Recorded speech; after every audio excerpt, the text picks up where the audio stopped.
Hello नमस्कार, कैसे हैं आप सभी लोग। तो आज हम बीएससी थर्ड सेमेस्टर में ट्रांजिशन जो हमारी पहली यूनिट है उसका आज हम जो टॉपिक डिस्कस करने जा रहे हैं वो टॉपिक कौन सा है देख लीजिए। तो आज हम जिस टॉपिक को डिस्कस करेंगे वो है comparative treatment of 3D 4D and 5D element with respect to magnetic behaviour. मतलब जो 3D 4D और 5D एलिमेंट्स हैं उनके मैग्नेटिक बिहेवियर के रिस्पेक्ट में हम उनको स्टडी करेंगे, ठीक है। तो मैग्नेटिक बिहेवियर क्या होता है इसको समझने के लिए हमें सबसे पहले समझना होगा कि मैग्नेटिक मोमेंट कहते हैं किसको है, ठीक है। तो हमें सबसे पहले मैग्नेटिक मोमेंट क्या होता है और मैग्नेटिक मोमेंट कैसे डिसाइड होता है, सबसे पहले हमें इस बात को समझना पड़ेगा। तो चलिए चलते हैं मैग्नेटिक मोमेंट को समझने के लिए खाली पेज में, ठीक है। तो आप ध्यान रखना इस बात को कि यार हमारे आसपास जो मॉलिक्यूल होते हैं या जो एटम्स होते हैं, बहुत सारे मॉलिक्यूल्स और बहुत सारे एटम्स मैग्नेट की तरह व्यवहार करते हैं, ठीक है। मैग्नेट की तरह बिहेव करते हैं, चुंबक की तरह व्यवहार करते हैं। तो ये चुंबक की तरह या मैग्नेट की तरह क्यों बिहेव करते हैं? तो इसका कारण होता है कि इन एटम्स में या मॉलिक्यूल्स में अनपेयर्ड इलेक्ट्रॉन्स होते हैं, ठीक है। क्या होता है? अनपेयर्ड इलेक्ट्रॉन्स होते हैं। तो जिन एटम्स या मॉलिक्यूल में अनपेयर्ड इलेक्ट्रॉन्स होते हैं वो एटम्स या मॉलिक्यूल किसकी तरह बिहेव करते हैं? मैग्नेट की तरह बिहेव करते हैं। क्यों? अनपेयर्ड इलेक्ट्रॉन होने से ऐसा क्या होता है? अनपेयर्ड इलेक्ट्रॉन होने से क्या होता है? देखिए, जो इलेक्ट्रॉन है वो एक चार्ज पार्टिकल है और हम जानते हैं कि इलेक्ट्रॉन जो है वो अपने एक्सेस पे घूमता है। जैसे धरती घूमती है, जैसे चांद घूम रहा है, जैसे सूरज घूम रहा है अपने एक्सेस में, वैसे ही इलेक्ट्रॉन भी अपने एक्सेस में घूमता है। और इलेक्ट्रॉन एक चार्ज पार्टिकल है और कोई भी चार्ज पार्टिकल जब अपने एक्सेस पे अगर घूमेगा, कोई भी चार्ज पार्टिकल जब अपने एक्सेस पे घूमेगा तो वो एक मैग्नेटिक फील्ड क्रिएट करेगा। क्या क्रिएट करेगा? एक मैग्नेटिक फील्ड क्रिएट करेगा। अगर इलेक्ट्रॉन पेयर्ड हो जाए, अगर इलेक्ट्रॉन जोड़े में आ जाए तो क्या प्रॉब्लम होगी? अगर इलेक्ट्रॉन का एक और भाई हो, जैसे इस इलेक्ट्रॉन का एक और भाई अगर यहां पे होगा, मान लेते हैं कि इस इलेक्ट्रॉन का एक और भाई यहां पे है, ठीक है, तो वो भी घूमेगा, वो भी घूमेगा। तो अगर हमारे पास कोई इलेक्ट्रॉन जोड़े में होता है तो एक इलेक्ट्रॉन अगर क्लॉकवाइज घूमता है तो दूसरा इलेक्ट्रॉन हमेशा उसका विपरीत दिशा में घूमेगा, एंटी क्लॉकवाइज घूमेगा। इस वजह से एक इलेक्ट्रॉन के द्वारा जो मैग्नेटिक फील्ड बनाई जाएगी वो दूसरे इलेक्ट्रॉन के द्वारा बनाई गई मैग्नेटिक फील्ड के क्या होगी? अपोजिट होगी, ठीक है। क्योंकि भैया इसका घूमने का डायरेक्शन अलग है, इसका घूमने का डायरेक्शन अलग है, इसी वजह से। और ये मैग्नेटिक फील्ड अगर अपोजिट डायरेक्शन में है तो फिर ये मैग्नेटिक फील्ड एक दूसरे को कैंसल कर देगी। इसीलिए कभी भी अगर इलेक्ट्रॉन पेयर्ड है तब उसके वजह से मैग्नेटिक फील्ड नहीं बनती है। तो हमने ये समझा कि अगर इलेक्ट्रॉन क्या है? अनपेयर्ड है। अगर इलेक्ट्रॉन कैसा है? अनपेयर्ड है। तो ऐसा इलेक्ट्रॉन जिन एटम्स में होता है या जिन मॉलिक्यूल में होता है, ठीक है, दोनों में हो सकता है, कहीं भी हो सकता है, ठीक है। अनपेयर्ड इलेक्ट्रॉन अगर किसी एटम में है या किसी मॉलिक्यूल या किसी स्पीशीज में है तो उस अनपेयर्ड इलेक्ट्रॉन के अपने एक्सेस में घूमने के कारण एक मैग्नेटिक फील्ड बनती है। और ऐसे एटम्स, ऐसे मॉलिक्यूल कैसे क्या किस तरह से व्यवहार करते हैं? एक मैग्नेट की तरह, एक चुंबक की तरह ये हमारे जो है व्यवहार करते हैं। इस तरह के एटम्स या मॉलिक्यूल मैग्नेट की तरह व्यवहार करते हैं। तो ये बात को आप समझ गए होंगे मुझे लगता है, ठीक है। अब एक और बड़ी इंटरेस्टिंग बात मैं आपको बताता हूं कि जब कोई इलेक्ट्रॉन न्यूक्लियस के चारों तरफ, एक तो इलेक्ट्रॉन कैसे घूम रहा है, एक तो इलेक्ट्रॉन अपने एक्सेस पे घूम रहा है जैसे हमारी धरती घूमती है, तो ये इस वजह से जो मैग्नेटिक फील्ड बनाता है, ठीक है, अपने एक्सेस पे घूमने के कारण ये इलेक्ट्रॉन जो मैग्नेटिक फील्ड बना रहा है, ठीक है, इस मैग्नेटिक फील्ड को कहते हैं स्पिन ऑनली मैग्नेटिक फील्ड। क्या कहते हैं इसको?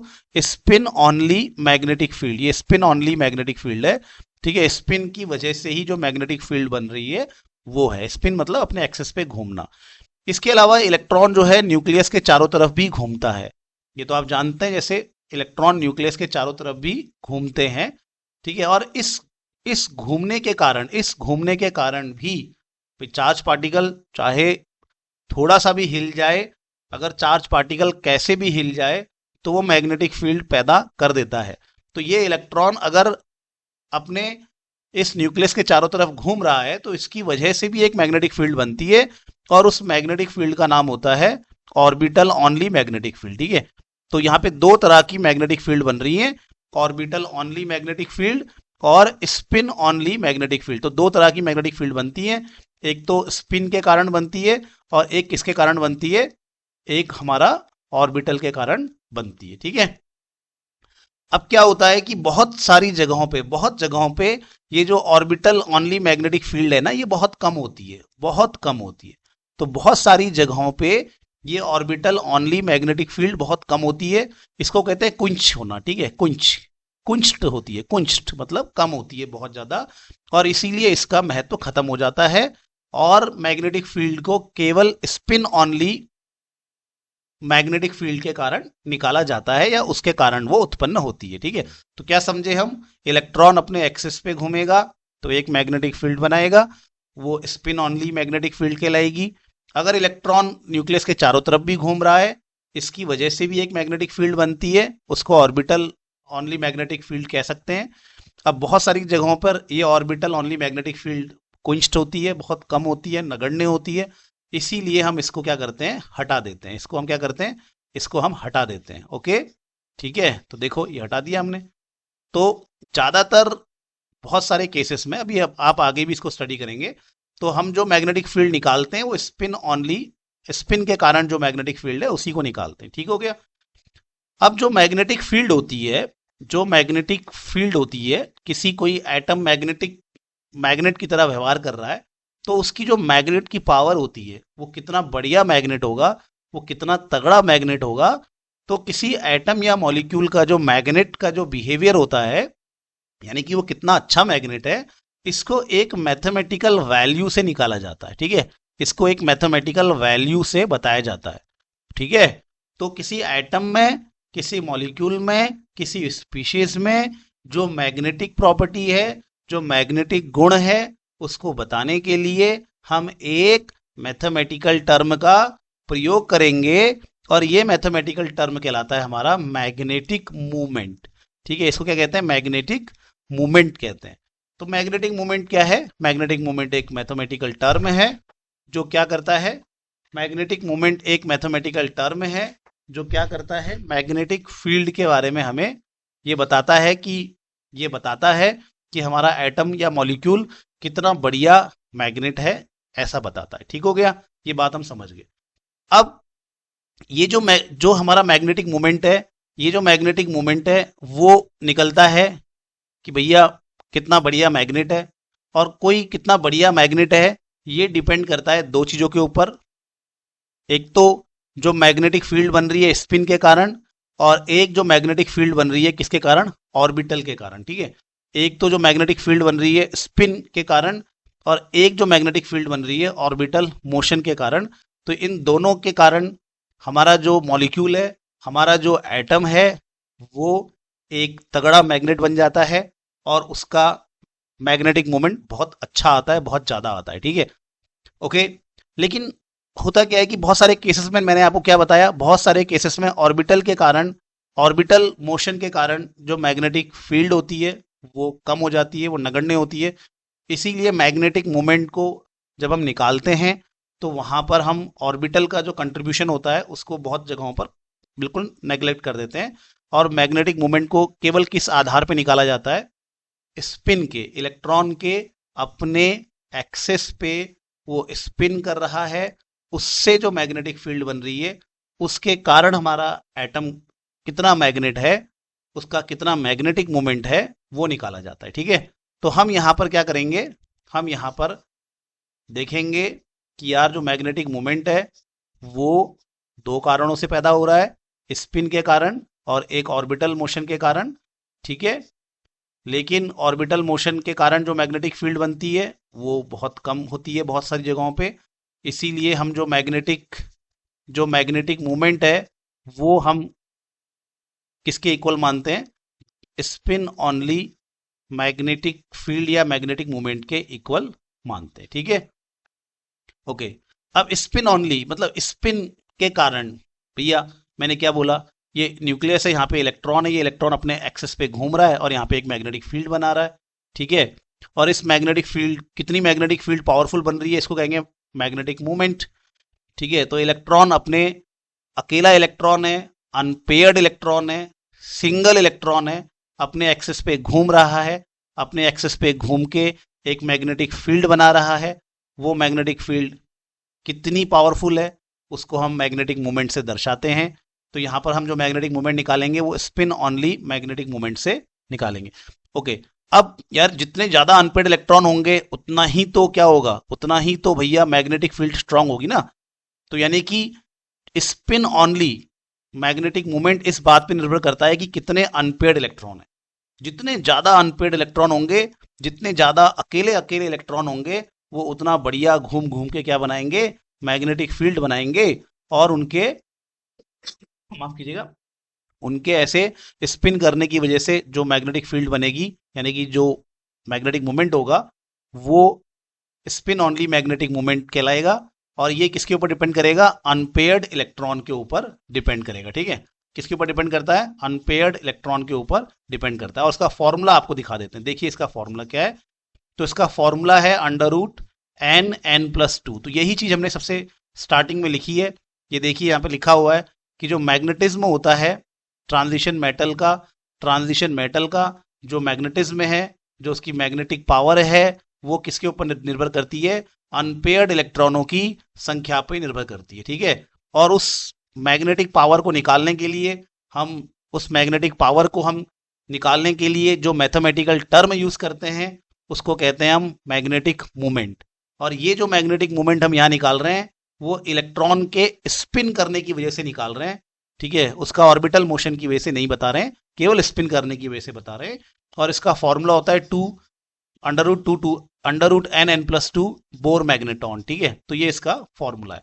चलिए, अब हमने ये सारी बातें पढ़ ली हैं, अब चलते हैं हम 3D सीरीज में और 3D सीरीज के बारे में समझते हैं, ठीक है। ओके, तो 3D सीरीज को देखेंगे। 3D सीरीज में हमारा कहां से कहां तक चलता है। 3D सीरीज के हमारे एलिमेंट कहां से कहां तक होते हैं, स्कैंडियम से जिंक तक होते हैं, ठीक है। अब 3D के बारे में आप जानते हैं कि 3D कैसे होते हैं, छोटे छोटे ऑर्बिटल्स होते हैं। 3D कैसे होते हैं, छोटे छोटे ऑर्बिटल्स होते हैं। इसीलिए जब भाई छोटे ऑर्बिटल्स होते हैं, मैंने आपको पिछली क्लास में बता रखा है कि ये 3D के ऑर्बिटल्स कैसे होते हैं, स्मॉल साइज के होते हैं, ठीक है। इसलिए ये लिगेंड से बढ़िया ओवरलैपिंग नहीं कर पाते, और लिगेंड से बढ़िया ओवरलैपिंग ना कर पाने के कारण लिगेंड इन डी ऑर्बिटल्स को ज्यादा रिपल भी नहीं कर पाता, ठीक है। लिगेंड्स तो भैया इनके पास आ ही नहीं पा रहा है ना, अच्छे से ओवरलैपिंग ही नहीं कर पा रहा है, तो लिगेंड इन डी ऑर्बिटल्स को रिपल भी नहीं कर पाएगा। और रिपल नहीं कर पाएगा, अगर ये रिपल नहीं कर पाएगा तो इन जो डी ऑर्बिटल्स हैं, ये जो 5 डी ऑर्बिटल्स हैं, इनको जब ये लिगेंड ढंग से रिपल नहीं कर पा रहा है तो इनको ये जो 2 एनर्जी लेवल्स में तोड़ता है तो ढंग से नहीं तोड़ पाएगा। कहने का मतलब है कि ये गैप बहुत ही क्या रहेगा, कम रहेगा। ये जो गैप होता है एनर्जी का, भाई लिगेंड्स जब आते हैं तो लिगेंड्स इन डी ऑर्बिटल्स को क्या करते हैं, रिपल करते हैं। और जो डी ऑर्बिटल्स लिगेंड के सामने होते हैं, जो डी ऑर्बिटल्स लिगेंड के सामने मुंह खोल के खड़े होते हैं, वो डी ऑर्बिटल ज्यादा रिपल्शन महसूस करते हैं, उनके इलेक्ट्रॉन्स ज्यादा रिपल्शन महसूस करते हैं और उन डी ऑर्बिटल्स की एनर्जी बढ़ जाती है। और जो डी ऑर्बिटल्स दूर होते हैं वो कम रिपल्शन महसूस करते हैं, उनकी एनर्जी कम हो जाती है, ठीक है। लेकिन क्योंकि हमारे किसमें है, क्या बात कर रहा हूं मैं, लेकिन क्योंकि हमारा जो ये क्या है हमारा, इसको जरा एक बार, ठीक है। लेकिन क्योंकि हमारा ये जो D3D है ये तो बहुत ही छोटा है साइज में, ठीक है, इसीलिए लिगेंड अच्छे से रिपल नहीं कर पा रहे, नहीं आ पा रहे उनके पास, तो अच्छे से रिपल नहीं करते हैं।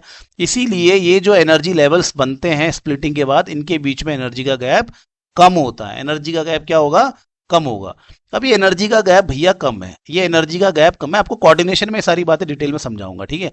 तो ये एनर्जी का गैप अगर कम है और आपने अगर यहाँ इलेक्ट्रॉन्स भरने हैं, मान लो जैसे आयरन के केस में 6 इलेक्ट्रॉन होते हैं, ठीक है, डी में, इस वाले कॉम्प्लेक्स में आयरन के केस में 6 इलेक्ट्रॉन्स है, ठीक है। तो यहां आयरन के केस में क्या है, 6 इलेक्ट्रॉन्स हैं। तो यार ये 6 इलेक्ट्रॉन्स को जब यहां भरना होगा हमने, तो यहां पर जब ये 6 इलेक्ट्रॉन भरे जाएंगे तो 1 2 3, यार ये एनर्जी का गैप तो कम है, ये एनर्जी का गैप कम है, तो इलेक्ट्रॉन ऊपर चले जाते हैं 4 5 और फिर पेयर्ड होते हैं, और फिर पेयर्ड होते हैं। ठीक है, तो ये इस वाले केस में, इस वाले केस में ये जो है एनर्जी का गैप कम है, और इसी वजह से जो 6 इलेक्ट्रॉन हम भर रहे हैं, उन 6 इलेक्ट्रॉनों को 1 2 3 गैप कम है तो ऊपर चला गया इलेक्ट्रॉन, फिर पेयर्ड हो गया। तो इस वजह से यहाँ पे अनपेड इलेक्ट्रॉन्स कितने रह गए? अनपेड इलेक्ट्रॉन्स यहाँ पे 4 अनपेड इलेक्ट्रॉन रह गए। ठीक है, यहाँ पे क्या हो गए? 4 अनपेड इलेक्ट्रॉन यहाँ पे हमारे रह गए हैं। यार 4 अनपेड इलेक्ट्रॉन, इतने सारे अनपेड इलेक्ट्रॉन हैं। तो जितने सारे अनपेड इलेक्ट्रॉन्स होते हैं, जितने सारे हमारे अनपेयर्ड इलेक्ट्रॉन्स होते हैं, जितने सारे हमारे अनपेयर्ड इलेक्ट्रॉन्स होते हैं, उतना ही उसको स्पिन हाई बोला जाता है। तो यार इनका स्पिन कैसा होता है? हाई स्पिन होता है, कहीं लिखा होगा आपने। ठीक है, ये देखो, ये देखो, इसी कारण इन सभी कॉम्प्लेक्सेस के स्पिन कैसे होते हैं? हाई होते हैं। ठीक हो गया? ठीक है, ये तो बहुत ही इजी है। अब स्पिन हाई हो गया। अब एक और बात यहां पे ध्यान रखनी है कि यहां पर जो हम क्या कर रहे हैं, जो यहां पर हम मैग्नेटिक मोमेंट निकालते हैं, ठीक है, 3D में जो मैग्नेटिक मोमेंट निकालते हैं, 3D में जो हम मैग्नेटिक मोमेंट निकालते हैं, मैग्नेटिक मोमेंट यानी कि मैग्नेटिक फील्ड की पावर, और मैग्नेटिक फील्ड दो कारणों से बनता है, इलेक्ट्रॉन के स्पिन करने की वजह से और उसके ऑर्बिटल में मोशन की वजह से। तो यहां पर जो मैग्नेटिक मोमेंट निकाला जाता है वो केवल स्पिन की वजह से निकाला जाता है। ये बड़ी इंटरेस्टिंग बात है, केवल स्पिन की वजह से, ऑर्बिटल की वजह से नहीं निकाला जाता। अब ऑर्बिटल की वजह से क्यों नहीं निकाला जाता? तो इसका ये आंसर, इसको ऐसे समझा जाता है कि यार ये जो हमारे 3D के ऑर्बिटल्स होते हैं ना, छोटे छोटे होते हैं। 3D के ऑर्बिटल्स क्या होते हैं? छोटे छोटे होते हैं। इसलिए ये जो इलेक्ट्रॉन्स होते हैं ना, ये इलेक्ट्रॉन्स, 3D के जो इलेक्ट्रॉन्स होते हैं, ये लॉक हो जाते हैं एक तरह से। जब लिगेंड आता है मेटल के पास, जब लिगेंड आता है, ठीक है, तो ये जो इलेक्ट्रॉन्स होते हैं ना, ये अपनी जगह पे लॉक से हो जाते हैं, और लॉक हो जाने की वजह से इलेक्ट्रॉन ऑर्बिटल मोशन शो नहीं कर पाते हैं, ऑर्बिटल मोशन शो नहीं कर पाते हैं। और इसी वजह से भैया ऑर्बिटल मोशन जब हो ही नहीं रहा है, जब ऑर्बिटल मोशन हो ही नहीं रहा है, तो फिर यार ये इसको तो हटा ही देना पड़ेगा, इसको तो हटा ही देना पड़ेगा। तो इसका मतलब मैग्नेट की जो ताकत है, जो मॉलिक्यूल या जो कॉम्प्लेक्स जो बढ़िया मैग्नेट की तरह काम कर रहा है, वो मैग्नेटिक फील्ड केवल किसकी वजह से बन रही है? स्पिन करने की वजह से, इलेक्ट्रॉन के स्पिन की वजह से बन रही है। ठीक है, और इलेक्ट्रॉन के स्पिन की वजह से जो मैग्नेटिक फील्ड बनती है, उसको कैसे निकाला जाता है? Nn+2। और यहाँ पे आयरन वाले केस में, इस कॉम्प्लेक्स में अनपेड इलेक्ट्रॉन कितने हैं? 4। तो 4+2 ऐसे कर लो, और आंसर कितना आ जाएगा? 4.9 BM आ जाएगा। ठीक है, तो यार ये मुझे लगता है आपको बात समझ में आ गई होगी। ठीक है, 3D भैया छोटे साइज का होता है, 3D छोटे साइज का होता है, छोटे साइज की वजह से ये लिगेंड्स को ढंग से अपनी ओर अट्रैक्ट नहीं कर पाता, ओवरलैपिंग नहीं कर पाता, ओवरलैपिंग ढंग से नहीं होती। तो यार यहाँ पे लिगेंड्स जो है वो इलेक्ट्रॉनों को ढंग से रिपल नहीं करते, इलेक्ट्रॉनों को ढंग से रिपल नहीं करते, तो जो स्प्लिटिंग होती है, स्प्लिटिंग होने के बाद जो हमारे ये जो डी के जो हमारे दो एनर्जी के सेट बनते हैं, इनके बीच में एनर्जी का गैप कम होता है, इनके बीच में एनर्जी का गैप कम होता है। इसलिए जब डी के इलेक्ट्रॉन्स भरने होते हैं, तो यार एनर्जी का गैप कम है, तो इलेक्ट्रॉन्स को ऊपर भी भेज देते हैं। इस तरह से अनपेड इलेक्ट्रॉन्स बहुत ज़्यादा मिल जाते हैं। अनपेड इलेक्ट्रॉन्स बहुत ज़्यादा मिल जाने की वजह से, अनपेड इलेक्ट्रॉन ज़्यादा मिल जाने की वजह से क्या हो जाते हैं? ये हाई स्पिन हो जाते हैं। ये कैसे हो जाते हैं? ये हाई स्पिन कॉम्प्लेक्स हो जाते हैं। और दूसरा, ये डी ऑर्बिटल बहुत छोटे साइज के हैं 3D, इसलिए इलेक्ट्रॉन्स लॉक हो जाते हैं। ये समझ लो, ऐसे इसको समझना है।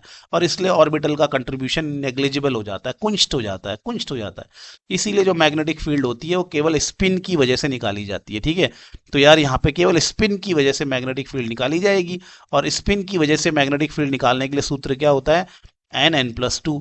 अब ये आयरन वाले केस में n का मान कितना है? आयरन वाले केस में n का मान तो भैया 4 है। आयरन वाले केस में n का मान 4 रख दो, 4 रख दो, आपका आंसर आ जाएगा आपके सामने। तो मुझे लगता है कि आपको ये बात समझ में आ गई होगी। सेम यही केस कॉपर का, वाटर का, यहाँ पे 9 होते हैं। तो 1 2 3 4 5 6 7 8 9, तो एक ही अनपेड बचा, एक ही अनपेड बचा। तो यहाँ पे n की जगह पे 1 रख देना, 1 रख देना, और आंसर निकाल लेना। ठीक है, वो आ जाएगा 1.7 BM। चलो ठीक है, अब ये तो हम सब समझ गए। अब चलते हैं हमारे पास जो 4D सीरीज है, इसको समझते हैं। ठीक है, तो 4D सीरीज में क्या प्रॉब्लम होती है? 4D सीरीज और 5D सीरीज का क्या फंडा होता है कि भैया 4 डी और 5D के जो ऑर्बिटल्स होते हैं, डी ऑर्बिटल्स, वो होते हैं बड़े बड़े साइज के, ठीक है। कैसे होते हैं? बड़े साइज के ऑर्बिटल्स होते हैं। इसलिए जब लिगेंड आता है तो बड़ा ढंग से वो क्या करता है, ओवरलैपिंग कर लेता है इनके साथ। लिगेंड क्या करता है, ढंग से ओवरलैपिंग कर लेता है, ठीक है। तो ये जो डी ऑर्बिटल्स होते हैं बड़े साइज के होते हैं, डिफ्यूज्ड होते हैं, ठीक है। इसलिए ये जो लिगेंड्स होते हैं वो ढंग से ओवरलैपिंग यहाँ पे कर लेते हैं। अब ये ढंग से जब ओवरलैपिंग कर रहे हैं, इसका मतलब लिगेंड बड़े करीब आ रहे हैं। अगर लिगेंड बहुत करीब आ रहे हैं तो यहाँ पे क्या, ये पता बहुत फैलाव होता है, तो लिगेंड के साथ यहाँ पे स्ट्रॉन्ग ओवरलैपिंग होती है, ठीक है। जब लिगेंड यहाँ पे इतना करीब आ जाते हैं, लिगेंड जब यहाँ पे इतना करीब आ जाते हैं, तो लिगेंड क्या करेंगे, लिगेंड क्या करेंगे, डी ऑर्बिटल्स को क्या करेंगे, बहुत बढ़िया रिपल करेंगे, बहुत बढ़िया रिपल करेंगे। और जो डी ऑर्बिटल नजदीक में है वो ज़्यादा एनर्जी उनकी हो जाएगी, और जो डी ऑर्बिटल दूर है उनकी एनर्जी ऐसे कम हो जाएगी, ठीक है। और ये एनर्जी का जो गैप है, क्योंकि बढ़िया रिपल्शन यहाँ पे हो रहा है, इसलिए एनर्जी का गैप जो होता है, मैं इसके बारे में जरूर आगे डिटेल में बताऊंगा। ये जो एनर्जी का गैप होता है ये बहुत ज़्यादा हो जाता है, ठीक है। अब बहुत ज़्यादा हो जाता है तो यहाँ पे हम एग्जाम्पल देखते हैं। जैसे यहाँ पर हमारा RuNH3 होल 6 2 पॉजिटिव, तो यहाँ पे डी में 6 इलेक्ट्रॉन होते हैं, ठीक है। अब क्योंकि ये एनर्जी का गैप क्या है, बहुत ज़्यादा है, बहुत ज़्यादा है, तो यार हम क्या करेंगे, 6 इलेक्ट्रॉन भरने हमने, तो 1 2 3, अब ऊपर तो नहीं जा पाएगा, ऊपर तो नहीं जा पाएगा, इसलिए 4 5, ठीक है, और यहाँ पे आ जाएगा हमारा 6। तो यहीं पे सारे के सारे इलेक्ट्रॉन्स यहीं पे रह जाएंगे, ऊपर नहीं जा पाएंगे, ठीक है।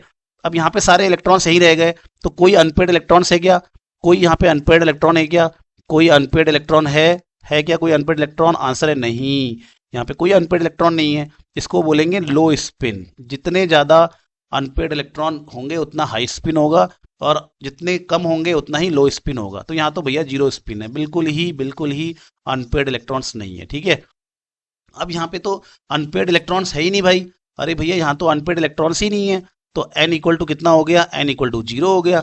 n इक्वल टू जीरो हो गया, इसका मतलब म्यू इक्वल टू क्या हो जाएगा, n+2। तो यहाँ पे तो ये डायमैग्नेटिक हो जाएगा, इसमें कोई भी मैग्नेटिक कैरेक्टर प्रेजेंट नहीं होगा। और कोई भी मैग्नेटिक कैरेक्टर अगर प्रेजेंट नहीं है, सभी अनपेयर्ड हैं, सभी पेयर्ड हैं, कोई भी अनपेयर्ड नहीं है, कोई भी मैग्नेटिक यहाँ पर मैग्नेटिक अगर गुण प्रेजेंट नहीं है, तो उसको क्या कहते हैं, डायमैग्नेटिक, ठीक है।